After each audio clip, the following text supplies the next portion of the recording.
Guys, I think I found my new favorite game. Boom boom Bulacini bananini moo moo. There's a lot of anime that I'm watching this season.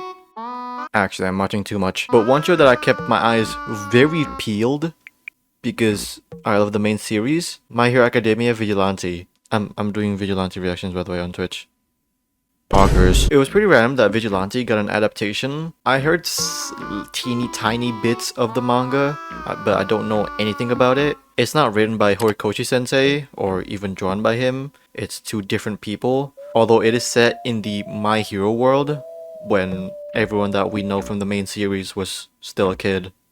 And Deku's mom looking smashable. A trailer for it just suddenly dropped and it looked amazing. Before that, what's my thoughts on the series?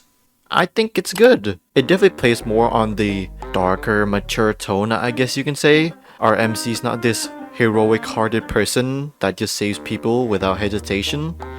Even if that person told you to kill yourself. There's nothing wrong with these MCs, by the way. I think most people that have that opinion is just tired of these type of MCs. Not because they quote-unquote dislike it. Our MC Koichi, who's a college student, has a pretty convenient but pretty useless quirk for hero stuff. We have some interesting new characters and the usual ones like Aizawa sensei, a lot of others. We started introducing villains that grooms people or reverse grooming prostitution. I don't fucking know. The whole drug thing being the main plot, and yeah, it's good. I don't really want to compare it to which is better to the main series, but what is apparently better is the overall animation quality. Right off the bat, when the trailers dropped, people like to compare it to the main series about how the visuals look way more competent. One of the biggest critiques in MHA is the lackluster compositing and art direction. There's other stuff like lack of creativity, kind of one-to-one adaptation, maybe because they are forced to produce 24 seasons in a year. Yes, animation quality did have a downgrade after season 3, but season 6 and 7, especially season 7, looked way more consistent, even in the latter half of it. The comp and art direction is not good, more so about the textures and shit. They should replace Atelier Musa XXXD. I've said this stuff multiple times on my other MHA videos, so check those videos out. I don't want to repeat myself over and over again, so I don't make this video longer. Vigilante took a more stylistic approach with very detailed designs accompanied with very thicker outlines that pop, and these manga-like text that's very opposite of what the main series is doing, making it very comic-y with how some scenes are storyboarded, very manga-esque handling, taking more creative liberties while backing it with some really nice post-processing, and of course, beautiful art direction that can be very versatile. It's very essential to make these two aspects competent for mundane looking scenes to look good, since if there isn't any animation going on, you can accompany that with good lighting, background shit like that. Director Kenichi Suzuki has always harbored this style. He is very involved in JoJo as chief director for most of the JoJo parts. Of course, JoJo had the same kind of style approach, very manga-like in terms of aesthetics, because it kind of matches how JoJo is the or girls' ass cheeks. Wait, I thought JoJo was gay. And Suzuki also had a bite of this in the main series, being the storyboarder and video coordinator in season 6 opening 1. You can see clearly his visual style of leaning more to that manga-esque aesthetic, and he finally got the opportunity to fully envision his style in a whole series. The show is quite vibrant in terms of the added compositing layers, although if we're talking about these components, the color design is less vibrant compared to the main series in a way, but it has that unfiltered compositing that still make it good looking. More so about how it mixes with the background. Both things look different, so the characters pop a bit more. The backgrounds don't mix with the characters because that's intentional. It's to make the foreground stuff pop more with how different the color design and comp is, but also it doesn't feel very out of place. Like these trash bags, how it's colored, it's the same type of like color patterns, shape stuff as like Maki Ine's opening or even endings. I think there's a name for these type of coloring, whatever, I don't know. Another compositing thing that they love doing is whoring out Popstep's ass. I mean the rim lighting, they use it a lot. It's just an added thing that they do to make it visually more pleasing so it matches the night ambiance. Now a lot of people are a bit confused about who is Bones Films, or is it just Bones? Hey, Vsauce.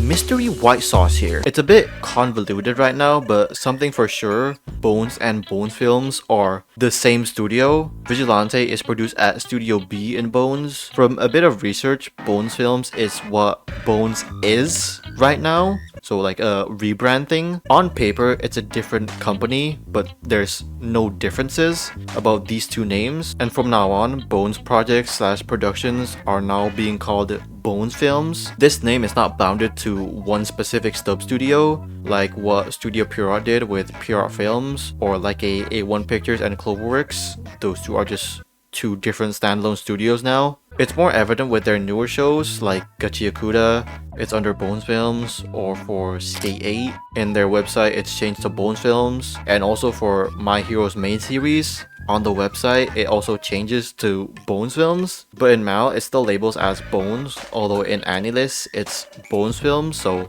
there is stuff you can pinpoint out. But for better clarity, we could just wait when the final season of MHA comes out, if it will change to, you know, studio film stuff. And for people in the back commenting that if this series will disrupt the main production of the main series, it's not. It's fundamentally a different team. Don't worry, it's not like the movies. Yes, there is some animators like Kohei Hirota that's very involved in the main series, and there's some others, but most of them are just one-off appearances, so nopers. And this project was probably in production a while ago, or even finished a while ago, considering how healthy the AD lists are. Aesthetic, good comp, art direction aside, but does it move though? Does it move? Oh my god.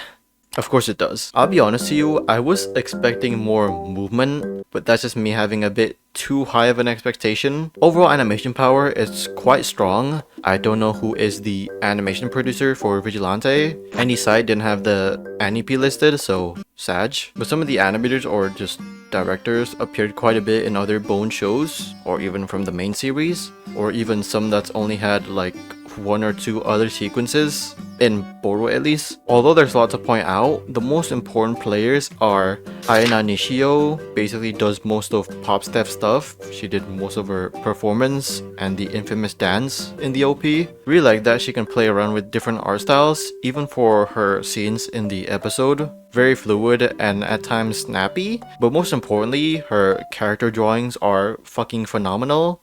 Itaku Koisho did some great stuff. Very snappy animator, does play around with aggressive perspective shots or just snappy morphing animation. This is not Itaku stuff, but the shot composition and comp is amazing for some of these shots. The reflection on the visor with simple shaped lights to insinuate the speed that they're going, and this shot how the moon casted goes in and out because of the character blocking the vision of the moon. The bloom effects are a really nice add. More so about standout animators doing one or two off sequences for now. Kohei Hirota, you probably know some of his works if you watch the main series. Very Utopon inspired animator. I mean, this Ida brother sequence kind of resembles this Ida scene from season 5. What more can I say from him? Amazing work. Other people like Hironori Tanaka, as always, great drawings from him. Semi-automatic, Angel Kade, a lot more. These connections are here because movie 4 of MHA was by Studio B. All other MHA stuff is mainly by Studio C,